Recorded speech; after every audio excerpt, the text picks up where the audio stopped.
Hey, it's Chris Schmidt, episode 21 of the Average Joe Sports Show. Let's go portaling. Mitch Sherman here. We're going to talk about what's happening on the basketball court and the volleyball court around Nebraska. All right, it's Bill Doleman. We got the college football chaos we wanted. It's Elijah Herbel here. You know him, you hate him. Let's talk about UNL campus parking and all those tickets.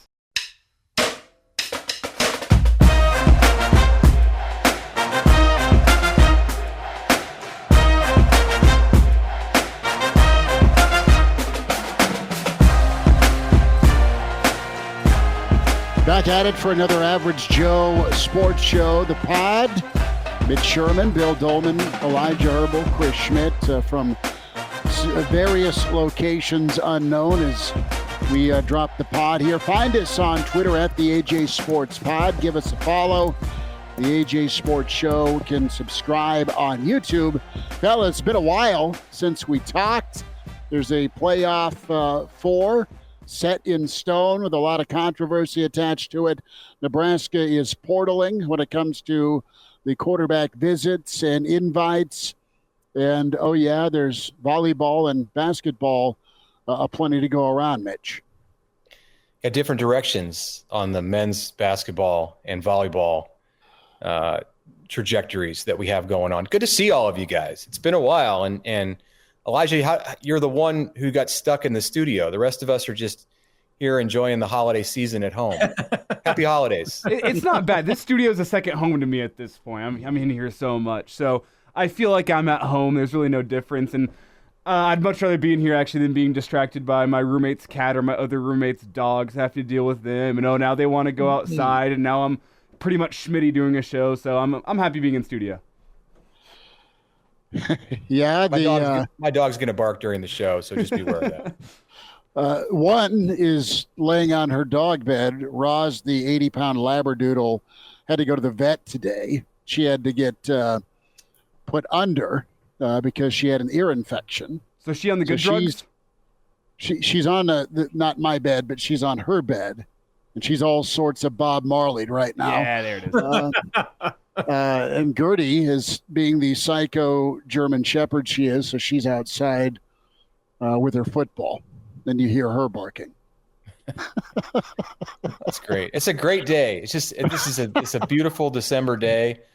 It's, I don't know, 50 degrees out. I'm sure by the time people listen to this recording, it's going to be back into the 20s and maybe some snow. How about that snow we had after the Nebraska-Creighton game the other night? I walked out of the Pinnacle Bank Arena and barely sloshed my way across the bridge down into the parking lot where Nebraska sticks the media these days. It was like ready-made snowballs that were coming down, as if people hadn't taken enough abuse watching the second half of that game. Those who are Husker fans and not Creighton fans. I mean, it was, where did this all come from? And I think people were asking the same thing, after Nebraska gets off to a 7-0 start, thinking this could be competitive.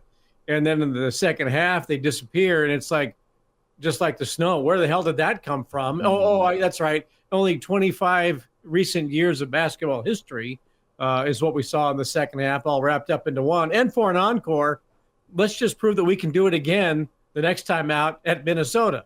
Yeah. I'm not one. Yeah, right. I mean, it's more interesting to talk about the things around the game than the games, because the last two have just been horrendous. I'm not really one to ever complain about anything that's free, like free food and free parking. I don't complain about it, but it was weird when I went to park in the media lot at PBA on Sunday, and they actually wanted to pay me to park there instead of me having to show a permit. It's like they had the opposite of the way it usually goes. Like, you want to park in this slot? Yeah, here you go. Here's $5. Yeah. Well, in true good dude fashion, I picked up and we went down, Doleman and I, to the Creighton game. As I'm driving to a lot that cost to get in, I say, "Hey, Bill, you got $10?" I wrote it off. I know you did, but hey, Bill, you got $10? I'm fresh out. Here's your secret, guys. Here's your secret. Way to play it, Schmitty. I like that. Yeah. If you go near the football stadium, the Champions Club, there's a couple of lots right around the Champions Club. They're always empty on Husker basketball game days. I think people just go like, oh, these must be reserved. they say there's like student parking for like the cheerleaders and the band and like the Husker Vision kids, everyone who's worked in the games for like the event staff. They got that parking lot kind of reserved for them. They don't go ticket it. Just to let you know, for any of our listeners out there, if you're on a game, be like $10. I don't know about that. Right in front of Memorial Stadium, there's a couple parking lots by the Champions Club. Park in there. I've never gotten a ticket in there. You walk underneath the bridge, bing, bam, boom, you're there. I'll just say this: Nebraska keeps having second halves like they've been having. There'll be a hell of a lot of parking. That's what I was going to say. I don't think there's going to be a real issue going forward. I got a parking ticket on campus this week. $25. Completely just steer this way off in the other direction. No, it was $29. I got it over at Nebraska Innovation Campus, which I discovered apparently is completely unrelated to UNL City Campus. Mm-hmm. Like when it comes to the parking, it's like they're not even connected to each other. Like they've never heard of City Campus. They have lots that are named exactly the same, and they don't. If you have a permit for one, you don't have a permit from the other. So I was unhappy about that situation. But the pleasant parking people at NIC were able to take care of the ticket for me. So you didn't throw shout out to them. You didn't throw a coffee cup, did you? I did not throw a coffee cup, but the reason I was there was to go to the mill at NIC and do a little bit of work. We can talk later about the story that I was working on. It was a good one that came out Thursday, but no, I didn't throw coffee. Why do you ask? Well, it's a joke. It's a Sam Keller reference. Oh, yes. From back there. That's right. I remember he threw a cup of coffee at the parking attendant. Yes, right. Yeah. No, I didn't see the ticket. It was incomplete, so. Yeah. Yes, that one went over my head, but that's 15, 16 years ago, man. But no, I didn't see the ticket being issued. It was the pleasant surprise when I got back to my car, but it's all been taken care of, so we're good. No, there is no worse experience than seeing yourself getting a ticket. One time I was in the J school in college, and we have there's a little conference room on the third floor. I'm not sure if it's still there, kind of down at the end of the hall, Bill. But there's like big old windows that kind of open up towards the Lincoln Children's Museum, and I was parked down kind of next to Frat Row, right on what street is that? Is that R Street? Yeah.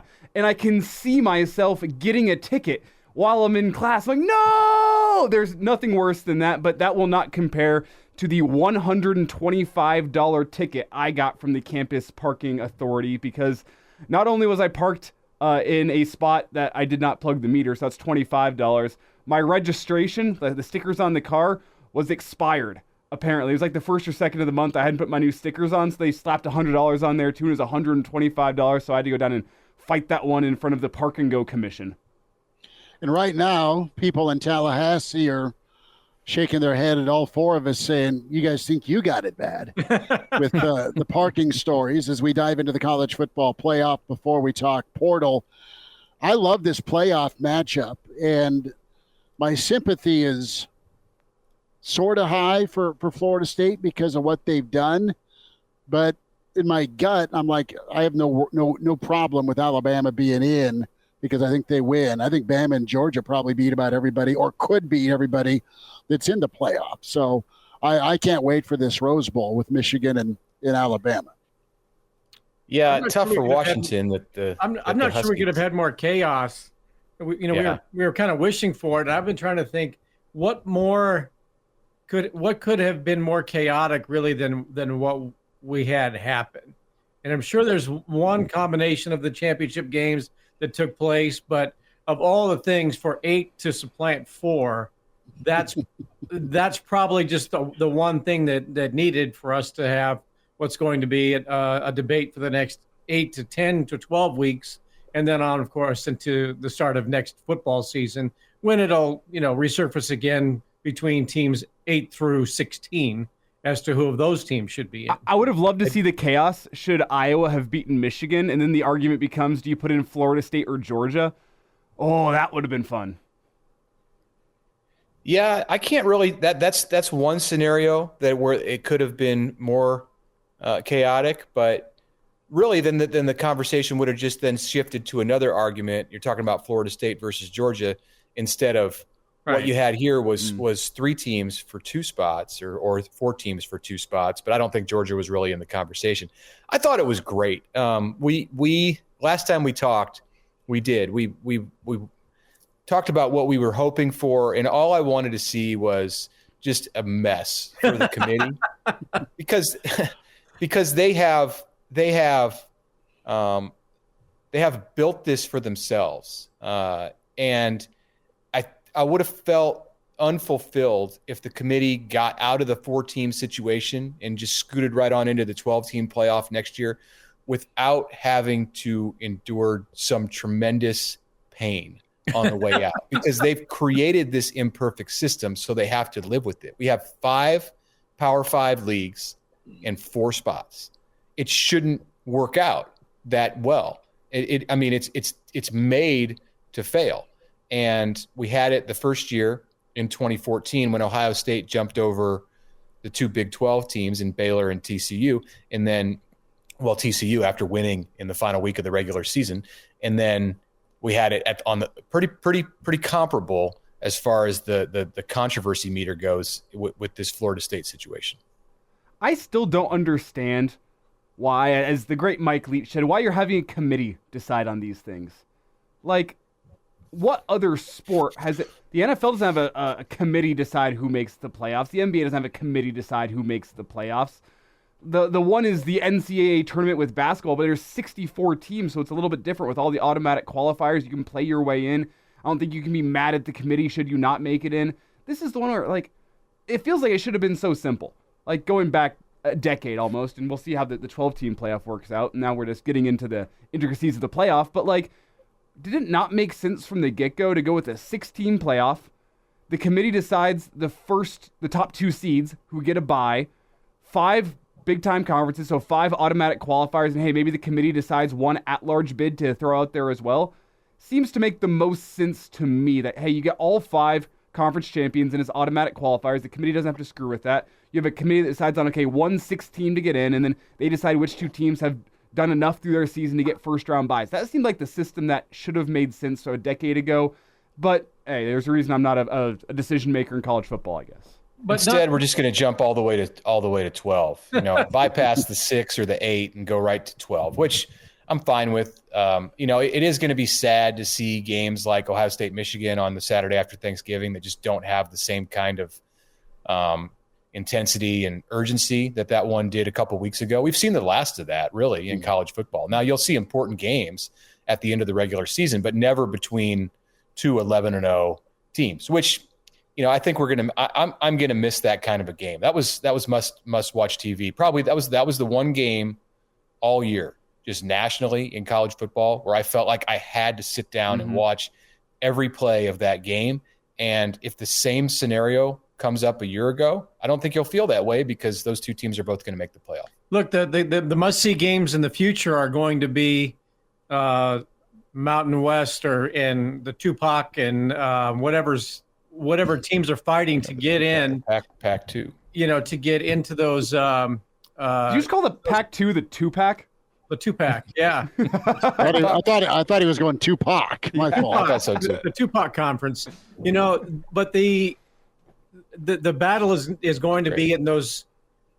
Look, there's no such thing as Power 5. That was a made-up term in a column. And it was just adopted as if that's what the NCAA, who has very little power over college football, as if that was something that was mandated in a constitution. Nobody can find the origins of the terms Power 5 and Group of 5, other than somebody wrote about it, probably, I don't know, some columnist. But anyway, but what you're going to have next year are those teams that are going to fight for spots or beg for spots or petition for spots. 8 through 12. And the playoff is going to look very much like what the NFL does right now. If you look at the NFL playoff scenarios, you've got the Eagles at 10-2 or 9-3, and the Dolphins. The best teams in the country are going to have 1 or 2 losses, and then you're going to have a whole group of 5, a group of programs that have 2 to 3 to 4 losses that are going to be saying we with 4 losses are better than that team in that conference with 2 losses. So you're just going to replace the names of Alabama, Texas, Florida State, Ohio State, and you're going to get other directional state institutions that are going to say, we deserve to be in, even though they don't have a chance in hell of winning a national championship. Bill, I want to ask you about TV and Bama and the SEC as we'll wind down the CFP chat for Portal Talk in a moment. But the reality is there's partnerships. It's business. And if you're Florida State, anybody else but that Bama brand, you probably have a great argument. But there's just too much up against Florida State. Bama, the college football playoff TV partnership. I mean, it just wasn't going to work out for the Noles. That's the TV conspiracy theory that I think is probably has some truth to it to a certain extent. But if you look back, they're probably looking at the final score of last year's national championship game, and between Georgia and TCU, in which the final score was what, 62 to 65 to 7. 147 to 3. I think it was 65 to 4 million. Yeah. Like what, 4 million Right. people watched the game as opposed to 40 million people watched the game. And I really, whether there's somebody, pulling the TV strings in the committee room, everybody knows that not a lot of people are going to be interested in blowouts, right? And they don't want to crown a national champion that may not garner a lot of attention. And Florida State's a great team, but they're not the Bobby Bowden personality team of years ago, right? And TCU did not draw numbers last year. There's no question about it. And you could go way, way back in time and think, well, is it deserving or do you get more attention? One of the worst national champions of the last 50 years is BYU in 1984. Nobody ever would think that BYU could have beaten that Oklahoma team or Nebraska team that met on that November day in Lincoln, right? That was a great Oklahoma defense. There's no chance BYU's beating that team. Well, but they were deserving because they were 13-0. Well, Florida State, you might be deserving because you're unbeaten, but you've lost your best player. You've lost the most important player on your team. Yeah, you've got a nice defense, but that Alabama team's playing really well, and they bring in the numbers. And I think that there's probably something to it. Whether TV made the decision or those people just inherently know, and this is the best matchup for television and for college football, then these are the four we're going with. My prevailing and last takeaway from the entire experiment of a 4-team playoff over the last decade is that the committee had two different sets of criteria, and it never was truly clear what was prioritized. Are you looking for the best team? Because there's plenty of times that we heard them say, we're just trying to find the 4 best teams. That's all it's about. Or are you looking for the teams with the 4 most complete resumes? They are different things. Those things get confused, and they're not the same thing. And never was that more highlighted than the final poll here in 2023, because Florida State absolutely had a CFP resume, but Alabama and Texas fit more clearly into the 4 best teams. They went with the 4 best teams, but if you're really going to go all the way down that road, where's Georgia? Who would be favored between Georgia and Washington? I think pretty clearly Georgia would, but they weren't going to leave out Washington having a Heisman Trophy finalist at the QB position. So, and there's just no way with where Washington had been all year. So it's just such a flawed system, and they never figured out if they wanted the best resume or the best team. And think about this. There was sort of an NCAA precedent, and I don't remember exactly how many years ago this was, 25. Remember there was a year when Cincinnati was the dominant team throughout the entire regular season of college basketball, and Kenyon Martin was by far the best player in the country. That team was destined to be a number 1 overall. Busted his leg. Seed and broke his leg in the conference championship tournament, I think. I'm not sure it was the championship game of the tournament. And I don't even remember what league they were in at the time, like Missouri Valley or something. But the best player in the country on the best team, they took that into consideration when all came time to seed the NCAA tournament that year. They were a completely different team.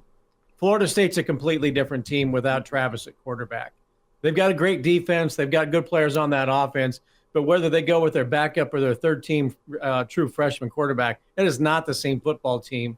And Alabama is not the same team that lost to Texas in week 2, right? Milroe's a great quarterback. He's emerged as one of the best players in the country. I think they got it right, and I think we got what we wanted. We wanted chaos and conversation. Shoot, week 2 was so long ago that Deion Sanders was the best coach in college football.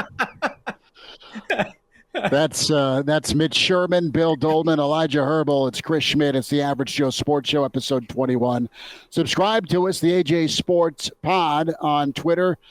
Follow us there, and then the subscription with YouTube, the AJ Sports Show. Guys, it is portaling season in Nebraska in hot pursuit. As we talked about this week, it's the Satterfield World Tour 2023. Different stops around the United States. First with Will Howard, Sam Leavitt in East Lansing, Blake Shapen of Baylor. You have Kyle McCord of Ohio State, and then a trip to the Palouse with Cam Ward, as at least Ward put on Twitter this week that Nebraska was going to be one of the visit spots for him, as he's considered the top quarterback in college football in the portal right now. But Mitch, I want to start off with you, man. What do you think of this group, this collection of talent that Nebraska and Satterfield have visited right now? Do you think Nebraska sent a camera along with Satterfield, like on the private jet, and they're going to make like a little documentary out of this thing, out of the World Tour, as you called it? I mean, we've seen what they've done with the behind-the-scenes stuff in training camp and then in the locker room during the season. I think there needed to be a camera on the plane. They dropped the ball if that didn't happen. I want to see it come out. Drop the ball? Was that a joke intended on the drop the ball? Yeah. What are you doing, Mitch? They threw an incomplete. They threw an interception. If there's no camera, there's no camera there. Yeah, I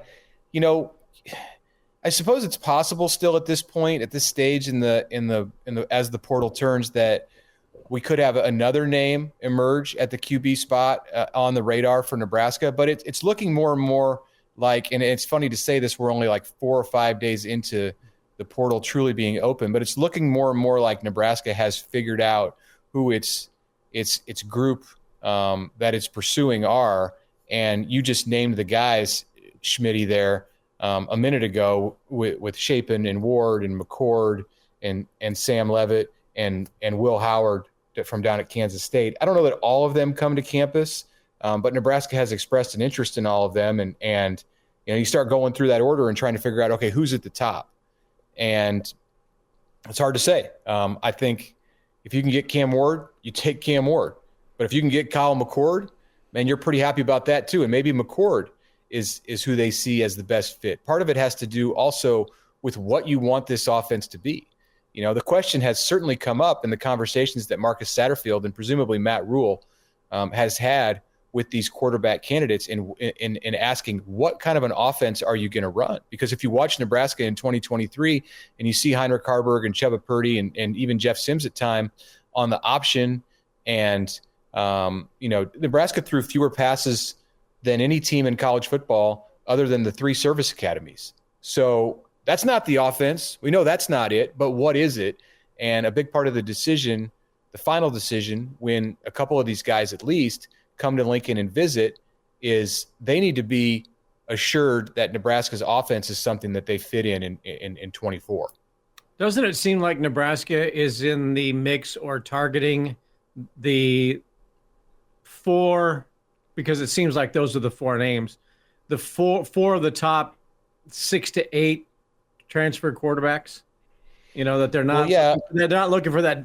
We're going to go for that diamond in the rough that's been around. I mean, those are the big names. And Leavitt, I don't think is necessarily proven, but the fact that he has so many years remaining is I think what's intriguing probably for a lot of teams, because they think that he would be around there for a little while. But it's not as though Nebraska is trying to kick over a rock that nobody else is, is looking at. They're going after the big names. And don't you just love the way Schmidt framed it as well, that it's Marcus Satterfield that's out there leading the search. And I know he's the OC and the quarterback coach, but I'm sure when Nebraska football fans think about it, it's like,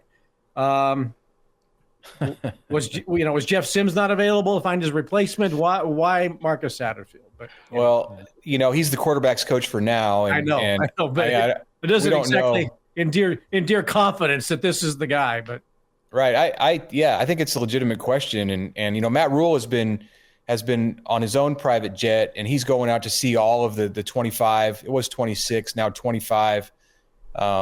So long to the J.D. Crisp era of Nebraska football. He was the latest to decommit from the Huskers midweek here in the first week of December.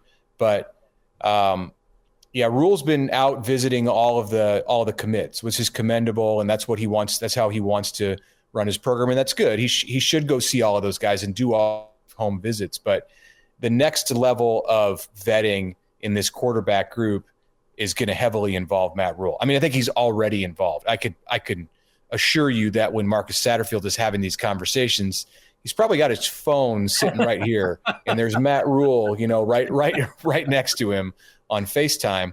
And you're right; they have gone after, I think you could say, like the cream of the crop to some degree. I mean, I think Dante Moore coming out of UCLA, maybe Grayson McCall at Coastal Carolina if he's healthy. Georgia, there's a 5-star Vandergriff, the backup who's leaving there. The kid leaving Wake Forest, is it Riley Leonard? From Duke. Who's going to do from Duke? Yes, sorry, got my North Carolina ACC team screwed up, but he seems to be headed to Notre Dame. But there's Nebraska's going after good quarterbacks. That's definitely the case, and I mean you have to wonder, like, do these good quarterbacks want to come to Nebraska? We'll find out fairly soon. That's the $1 million questions as we're doing our pod. I'm sure maybe $1.5 million. Well, let's just look at this timeline, though. I mean, we rewind back to Rule's presser, and he didn't have a fishing pole in his hand to flick the line out there, but he spoke what it was going to be out there. And the next thing you know, Nebraska's a player. This could be a perception thing until you do land somebody, obviously. But the fact that Nebraska is in discussion right now with some of these other high-profile quarterbacks, with Cam Ward taking a visit, right? I mean, you put a number out there, that's at least going to get your phone call answered if you're Nebraska, which is big. It's Nebraska's job to find the right next guy, whether it's Chubba Purdy and his ceiling as he's recovering from surgery this week and beyond. And I don't know, does Nebraska land two? Do they really knock it out of the park where, all right, say you get a Cam Ward or a McCord, but you also grab a Leavitt and you let Leavitt and Purdy and McCord, again, hypothetical, best dream scenario for Nebraska fans, you get all three here to find the right dude and then have somebody in the cupboard to groom, and you have that quarterback bridge. Yeah, I think if Nebraska were to get two quarterbacks, it's going to lose somebody who's on the roster. And I mean, I'm looking at Chubba Purdy. Right. I don't think Harburg's going anywhere at this point in his career. And, while Jeff Sims hasn't officially entered the portal yet, the ship has sailed there, and he's not coming back, by all accounts. We could have said Jeff Sims was expected to enter the transfer portal way back in October, and still that's where we're at. He has to actually put his name in and go in. So, but it's a kind of a foregone conclusion. If they go two quarterbacks, you're really risking losing Purdy, and maybe that's okay. Maybe that's worth the risk. Nebraska says that it likes Chubba Purdy. It likes the ceiling that he has demonstrated, and it wasn't all bad in those past 2 and some change games. Now, there were no wins, and it didn't go well at the very end of all 3 of those games, but clearly there were things that you saw from Chubba Purdy, including the fact that he played through an injury that required surgery as soon as the season ended, that you have to like. And if you go out and get two quarterbacks, I think it becomes really difficult to hold on to it.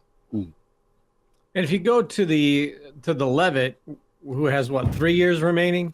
4. He redshirted 4 years. Okay, so yeah. All right, you've got Kalen in the fold, and everybody's looking toward the future beyond Daniel Kalen to Alex Mansky in that class, and they feel good about that.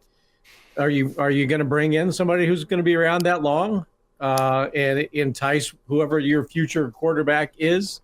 I think obviously Kalen is going to come in. He's going to redshirt. But what does that do for your future recruiting of quarterbacks that you think are the future of the program? I think you got to aim to get a quarterback every year, and then it shakes itself out. And obviously, not all of them stay. But what you hope is that the best one stays, and you need one at a time to be able to be the guy in your program. So it's a good point, and I think it wouldn't enhance Nebraska's chances with Alex Mansky, who is the top target out of the state of Iowa for Nebraska in the 2025 class. But I don't. Sam Leavitt is 2 years ahead of Mansky. So there shouldn't be, if you're comparing the way that the situations would work at other schools that he might be considering, I don't think a 23 high school graduate is scaring off a 25 high school graduate just because that's the way the system works. And that you're going to have to go in and compete. Now, if they're taking 2 guys from one class, like the class right ahead of you, then I could see it then having some impact. But pretty much anywhere that Alex Mansky is going to look, they're probably going to have a quarterback in the class in the year ahead of him with Daniel Kalen, and probably in 2 years ahead of him. And we're talking about Sam Leavitt here, getting way ahead of ourselves. But I don't think that's too problematic for Nebraska. Guys, let's talk about a couple of quarterbacks. Well, real quick. What I hope is, though, I hope the NFL adopts the college transfer portal principles and allows guys to just go whenever they want to go and go wherever they want to go after every single season. That'd be fun, wouldn't it? I hope the NFL learns something from college football so that it's just transfer portal after every season and just complete total roster chaos. And you know what I want too? Add a committee to the playoff too. Who cares? Throw those records out. Throw those records out. We want the New York Jets in the playoff this year. We want that New York TV market. Yeah, I mean, if Aaron Rodgers is coming back for the playoffs, you have to consider that they're going to be a better team. So forget the record. Exactly. Just put him in. Yeah. The reversal of fortune. Wow. Really fast, $700 vet bill. Wow. Really fast here, guys. How do we feel about the idea that should we be recording this podcast a week from now, Nebraska will have their quarterback? Because that's kind of the boat I'm in right now, with the visits expected to be hot and heavy at the early part of next week. Something tells me that if we were recording this podcast 7 days from now, and maybe we will be recording a podcast 7 days from now, with how fast the portal moves, with these kids going on winter break, it's finals week next week for a lot of college campuses across America. I have a feeling that by the end of next week, Nebraska will have their quarterback, at least for the 2024 season, committed, and we'll have a name to talk about. I think there's a good chance that you're right. It'll be December 15th, a week from when we're recording here on Friday afternoon. And, it might, that could be the day. If I'm putting an over-under on the day.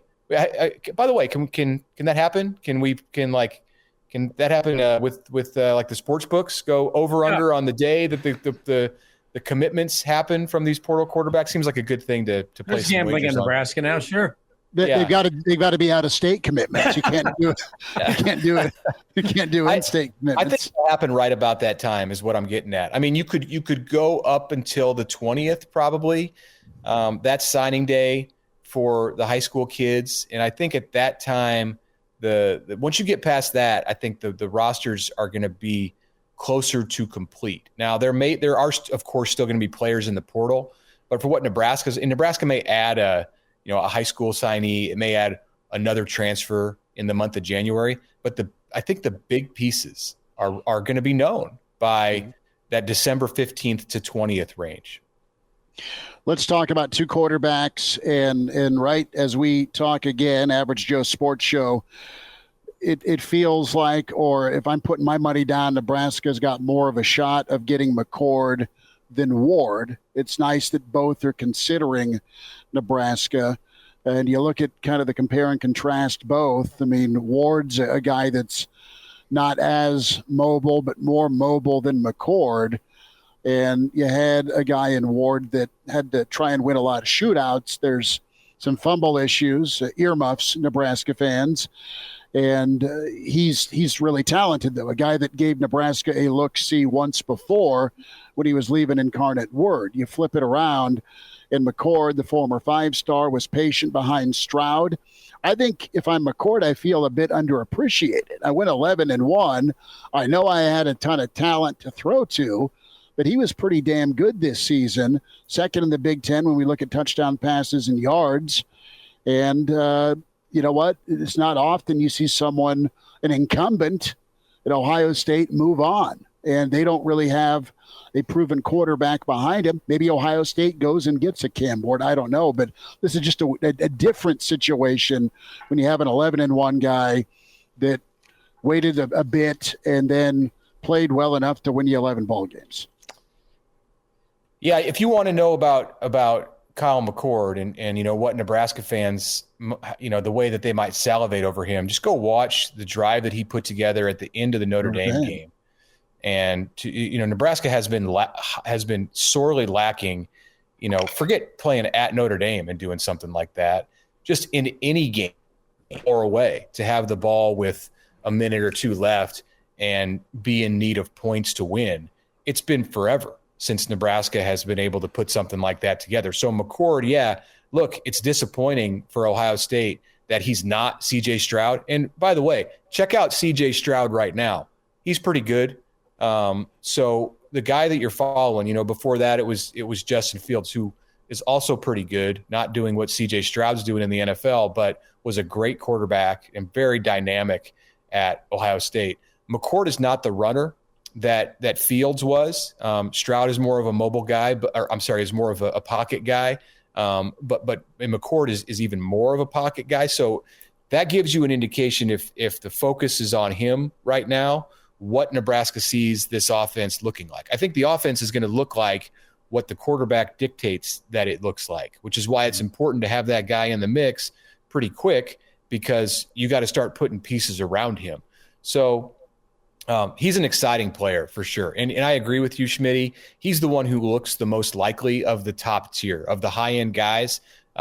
He is from the Philadelphia area, right there on the Pennsylvania-New Jersey border, where Nebraska has all kinds of connections with Matt Rule and this coaching staff. His father, Derek, played quarterback at Rutgers. There's a connection there between the offensive line coach at Rutgers during the time that the older McCord was a QB there, and some early days of Matt Rule's coaching career. So it'll be really interesting to hear over these days ahead if McCord does in fact come on campus, just where those ties, how Nebraska is tied to him and how it got in the door beyond having that money that Matt Rule talked about in the NIL coffers.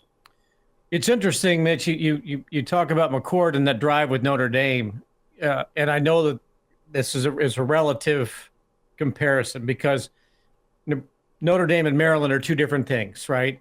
But Chubba Purdy led Nebraska on that drive from the 3-yard line and had an ill-fated interception. Now, are we talking about Chubba Purdy differently? If that drive is the defining drive of his season, Nebraska gets its 6th win, they're going to bowl game, and people are thinking Chubba's the guy for next year, right? And you hinged it all on that interception. If that drive is completed with a touchdown, the way he marched them down the field, coming in cold, probably not at 100%, there's a legend that was growing as that drive went on. For sure. And I'm not going to go, Right. I'm not going to go all Akron 2018, and if the rain out had gone differently, Nebraska's whole season would have been different. But if Purdy throws that touchdown and Nebraska beats Maryland, does it then beat Wisconsin and Iowa? I mean, are we looking at an 8-win team here if that one play goes differently? I mean, I'm not going to say no. So, but what I'm saying is Purdy in a very difficult situation did what, for Kyle McCord was his defining moment of the season. Granted, there was a lot more football played after that Notre Dame win, and some of it for him was very positive, some was pedestrian, some was negative. But if if Nebraska with Purdy has that drive completed with a touchdown and a win, is Nebraska in a different quarterback conversation right now? Yeah. Also, okay. Yeah, I think so. If Kyle McCord doesn't throw an interception at the end of the Michigan game and they go on and they win that game, is Ryan Day, who had lost three consecutive games to Michigan, is Ryan Day talking differently about Kyle McCord than I'm not going to name a starter for the playoff, which they would be in? No, he's our guy. Do you think that going into a playoff that Ryan Day would be second guessing whether or not Kyle McCord was the starting quarterback? You're assuming that Ohio State would have beat Iowa in the Big Ten championship game. Wow. But there's so many. If McCord doesn't, if McCord beats Michigan, he's the guy. He's right. not. If they're 13-0 right now, and they're going to the playoff, and he's the guy for next. We got him coming back next year. I bet Marvin comes back next year. That's the thing about this sport is big things turn on little moments. And I think that's what we're illustrating here with Chubba Purdy and the pick that he threw in the end zone against Maryland and then also with McCord and just how that all went down against Michigan. Yeah, I mean, if McCord's 13-0 and they're getting ready for Alabama or Texas in the playoff, yeah, forget it. We're not having this conversation here. Kyle McCord's he's the king of Columbus, and he's coming back for the next 2 seasons. So probably the All Big Ten quarterback. Probably so. Yeah, maybe. But he didn't beat Michigan. It's interesting how the season. Right. He lost the game. Yeah, Ryan Day lost the game. It's like that old lost the game. It's like that old saying: "If my aunt had balls, she'd be my uncle," but she doesn't. No, okay, yeah. Well, nobody says that, but okay. Nobody says that. I hear that all the time. Maybe it's just different. I don't know. It's a little bit different than that. but it's the average show. Sports really show. Fast here. Can we just get the feel around the table, because I feel like I'm kind of with you guys in terms of likelihood. Nebraska's ability to go land a guy, McCord feels the most likely, but I don't feel like McCord is the top target in the portal. I feel like whenever I look at the guys, like, I think the order of who they go visit is important. I think the way they fit into the system and the players you already have is important. As I look at it from the outside looking in, no inside information, I feel like you have Will Howard and Cam Ward as your 1A, 1B, and you have McCord behind them, and then you have Chapin behind them, and if all else fails, you have Leavitt behind all 4 of those guys. Is that kind of the feel you guys get from the outside looking in? There's a big difference between who you want versus who you can get. Yes. And I'm just talking about want. Yeah, I think they would probably.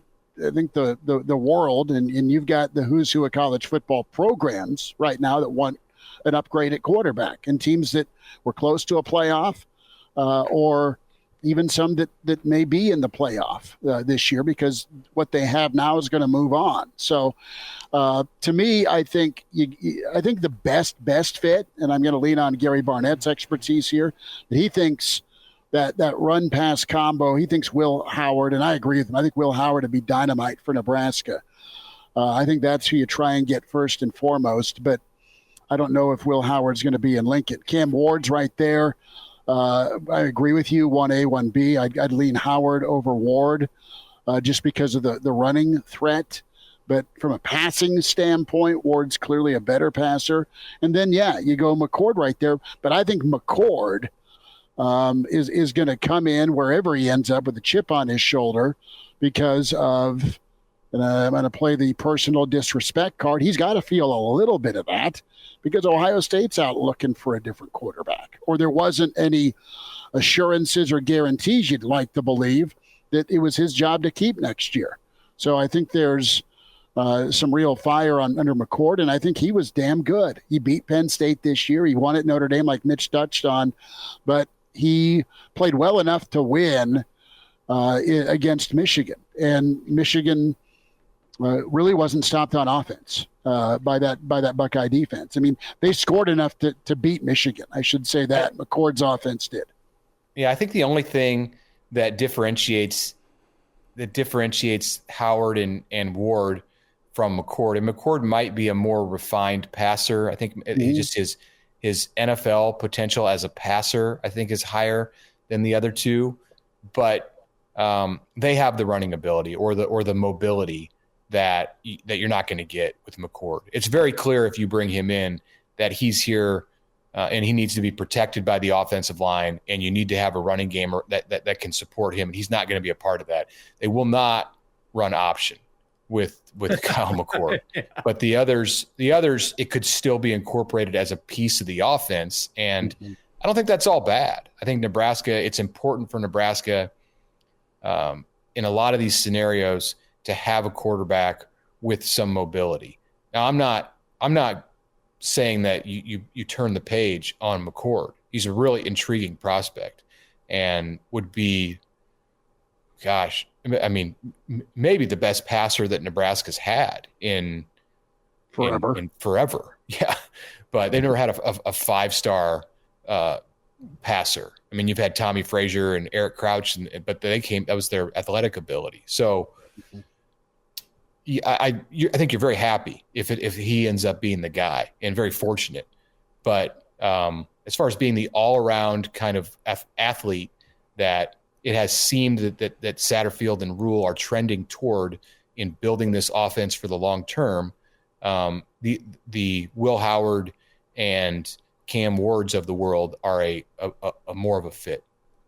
You know, if you get McCord, and I think most people view him as maybe the quarterback in the system, the portal system right now, with the biggest sort of NFL upside as opposed to what he might do, you know, in his final season of college football, given his ability to throw the ball around. If Nebraska can get him, and he does get into the NFL, that gives Nebraska that thing that's always kind of been missing in the recruiting profile as well. They don't put quarterbacks in the NFL. And if McCord can come here even for a year and get on a team, maybe have a bit of a career early, I think that's a selling point that Nebraska football has never had, which obviously is the most important thing in the game these days, and that's to have, you know, a great quarterback with NFL potential, and that would be attractive to whomever they recruit. I hear there's a sixth grader in Montclair, New Jersey that Nebraska's got their eyes on right now. But if Kyle McCord comes to Nebraska and goes 7-5 or 8-4 next season, and gets drafted into the NFL, and then he's playing on Sunday Night Football in a couple years, and it's time to go through the up, is he saying Kyle McCord, Nebraska, or is he saying Kyle McCord, St. Joe's Prep? That's funny. Well, you could try to do the Russell Wilson and try to combine, because Russell Wilson always says a pack of Badgers, which is a little bit stupid, but hey, it's Russell Wilson. I'm a Broncos fan. I'll let it slide. How do you combine Buckeyes and Huskers into one that you can prominently display on both? I mean, really, you look at it, Will Howard and Cam Ward, also both guys, based on what they've done in their college career, should be getting drafted somewhere down the road. I mean, Cam Ward's probably got first-round potential with his arm talent. Will Howard strikes me as a late day two, kind of a late third-round kind of guy. Depends on what he does his final season. I think Kyle McCord's kind of that mid-round draft pick as well.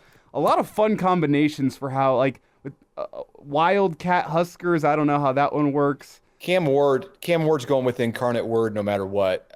That's where he started his career, and you got to go with Incarnate Word. I mean, forget everything else.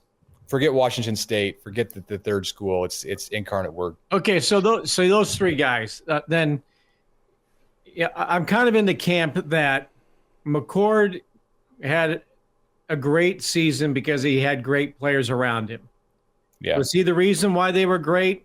I'm not quite sure, but he had great players around him, and arguably one of the top 5 players to throw the ball to in college football. Cam Ward made Washington State relevant. I mean, he was the best player and made that team better. And Will Howard seems to be a guy who was a really good quarterback with a really good supporting cast, and they all complemented each other. That's the way I look at the three of them. I tend to believe that McCord probably was better because of the talent around him, and I would hate for him to be in that, well, he left Ohio State, and had he gone to Nebraska, he would have had the same career that he had at LSU. We all know where that argument is going to go, but I think he benefited greatly from the personnel around him to have an 11-win season on his resume. What's Nebraska need as you gauge the roster, projected roster, O-line, offense, wide receivers, running back room, tight ends. What's Nebraska need at quarterback? Do they need somebody to elevate what's here, or do they have some talent that's going to be a year better, a year more mature, a better offensive line, presumably, and they can just kind of fit right in and complement one another? What do you think is best case for Nebraska? A guy that's going to make the other 10 better, or the 10 fitting perfectly with this missing 11th man? Well, on one hand, I look at what Nebraska has at wide receiver and tight end, and there are some athletes there who can get open, and we're getting open this year and should be better at it next year, and just needed a quarterback who could get them the ball. You look at what's coming back, and you start with those two true freshmen who played at receiver, and Malachi Coleman and Jalen Lloyd, and then you throw in Jaden Doss and Demetrius Bell and some of the guys who are coming in that true freshman class next year, Barney from South Florida, the two Bellevue West kids, Ken Clark's son from out in Idaho. And, the same thing at tight end with Carter Nelson coming and Ismail Smith Flores coming off of a redshirt year where he's a real talent as far as his athleticism. I think they need a distributor. They need somebody who can get the ball into the hands of these players in ways that Nebraska just didn't have the ability to do in 2023. Now, if that's a guy who just stands in the pocket and delivers the ball or has to roll out, whatever, that's fine. But you have to be wary. Nebraska's had so many quarterbacks hurt in recent years. You got to be wary about a guy who doesn't move well with what Nebraska has at the offensive tackle spots. Is Bryce Benhart coming back? That's a key question. Is he coming back to be your right tackle? Because if so, that's a security blanket, and you're less likely to get a quarterback hurt. Who's going to be your left tackle? Is it Teddy Prohaska? I assume it is. He's healthier now than for a longer stretch than he's been at any point in his career. And if it is Prohaska and Benhart, are they deep at the tackle spots? Can they go to a third or fourth guy if they need it? Because these are important questions for the quarterback. What they need, I think, is a guy who can get the ball into the hands of the playmakers. And, any one of those top three that we talked about, I think, can do it. Hey, let me ask you this, Mitch. How many players are there that might leave teams that are in the playoff? I know Georgia's had a couple. Or Georgia's not in the playoff; they're going to a bowl game. Mm-hmm. But and I guess maybe it's sort of a leading question because there is speculation about a certain backup quarterback playing in Texas that might leave. And I'm not talking about Manning. But is it possible that somebody in the playoff might be wanting to get out after the playoff run is done? Or is the window closed by then? Yeah, the window's closed. It's a 30-day window, opened on December 4th, so it's going to close on January 3rd. You have to wait till spring ball? Yeah, or you can go in before the playoff. I don't believe the portal reopen. It's not like it has a special dates that it opens up for teams that are playing later into January. It's a great question. And clearly there are players from those teams, but it's hard to go in when your team's in the playoff because you want to be able to participate in that playoff game. These guys who are going in the portals, I think with very few exceptions on non-playoff teams, they're not going to play in the bowl games. So that's I can't answer that. It's a great question, but clearly, Texas, Washington, Alabama, and Michigan have guys that are going to need to go in the portal. So, well, specifically in that Texas quarterback room, right? Yeah. You were saying he's coming back, and that's people in Columbus are salivating that one of those guys might decide to leave. Although yours isn't going back there, but you know what I'm saying is. Yeah, I think the more likely of the two to leave. Everybody knows Arch Manning, but the more likely of the two to leave Texas is Malik Murphy, right? Who was the backup this year for Quinn Ewers, and he would be a huge target in the portal, and that may have to be in the spring. Well, right. I wouldn't just throw it out there. In the era of portal tampering that we're in, if Malik Murphy decides to leave, something tells me he'll have his destination before the college football playoff even begins. You can shop around through intermediaries without actually officially being in the portal, and if a guy knows he's going to go, you can stay committed to the team. Hey, yeah, I'm not going to announce my name into the transfer portal. Maybe the coaching staff knows already, but the rest of the team doesn't. You can shop around, and you might be a guy that come January 14th, you enter the portal and you're committed on January 15th. Well, yeah, that depends on the portal window. The portal window was 45 days a year ago. It's 30 days this year, and I don't believe there's an exception for the guys in the playoff. But I'll have to look into that, and we can talk more about that later this month. But you want to be at spring practice. I get what you're saying. You can commit to a school without even being in the portal, but if you lose the ability to go through spring practice at that next school, that takes something away. It's Mitch Sherman, Bill Doleman, Elijah Herbel, Chris Schmidt, the Average Joe Sports Show, episode number 21. Find us on Twitter, the AJ Sports Pod. Follow us there and subscribe to YouTube, the AJ Sports Show. And guys, we'll wind down. Mitch, story you did on Husker Volleyball. The Big Red is in the Elite Eight. They got a date with Arkansas tomorrow as we tape on the pod, but the encores keep coming for this Husker program, and volleyball's been just incredible. Yeah, as we're taping here, Nebraska's going to match up against Arkansas on Saturday afternoon for a spot in Tampa in the NCAA semifinals and championship next Thursday and then the following Sunday. So big times for John Cook's program. I had a story that came out this week on Thursday on The Athletic about Caroline Jurevicius, and I would encourage people to go read it and read about her family.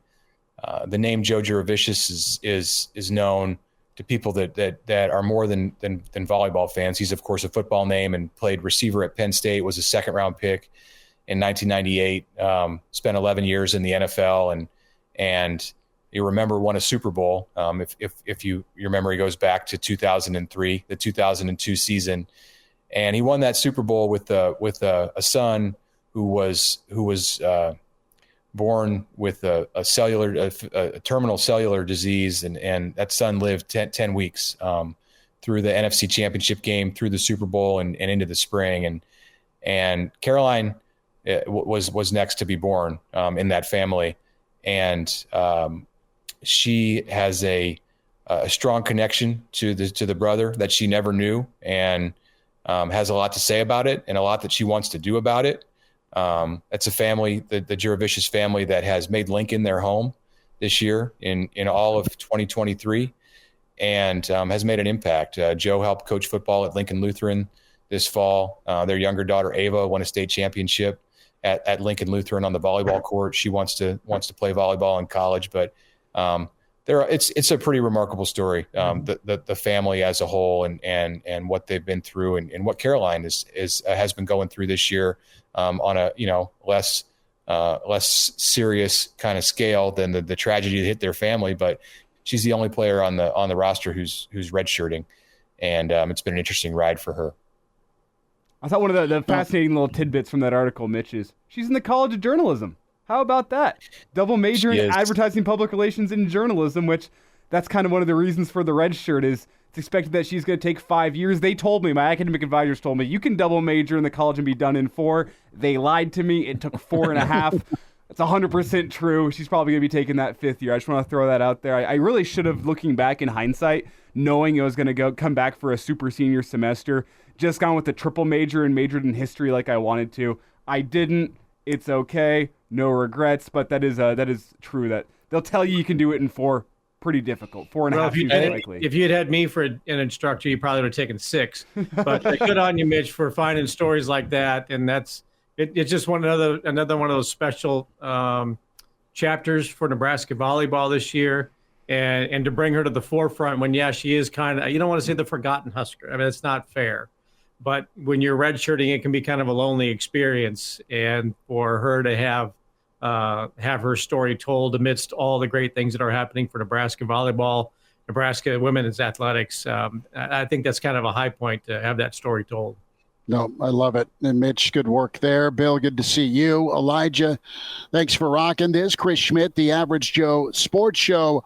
We'll be back at you next time with more probably updates on Nebraska's 2024 football roster, thoughts on the volleyball quest, and we'll see if Nebraska basketball gets things figured out after Michigan State. We'll talk to you next time on the Average Joe Sports Show.